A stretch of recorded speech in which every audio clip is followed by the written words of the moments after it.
Daghan ang nawadan og trabaho karong panahon sa pandemya, apil na ang mga beauty ug entertainment industry. Ang mga hair and makeup artists nangita og ubang panginabuhian human makanselar ang daghan nilang mga events. Apan dili babag ang pandemya alang sa pag-community volunteer sa mga hair and makeup artists sa Tagbilaran City, Bohol. Sila'y nagpintal sa social distancing markers sa mga lugar nga gidubukan sa daghang mga tao sa syudad.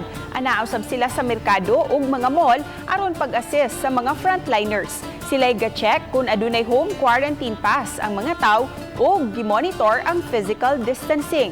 Bago man kini itandi sa ilang naandang gibuhat, apan nalipay raw sab sila nga nakatabang karong panahon sa pandemya. Because I want to help my fellow Tagbilaranon, Bulanon, para to promote and follow the protocols, the mandates of our government to flatten the curve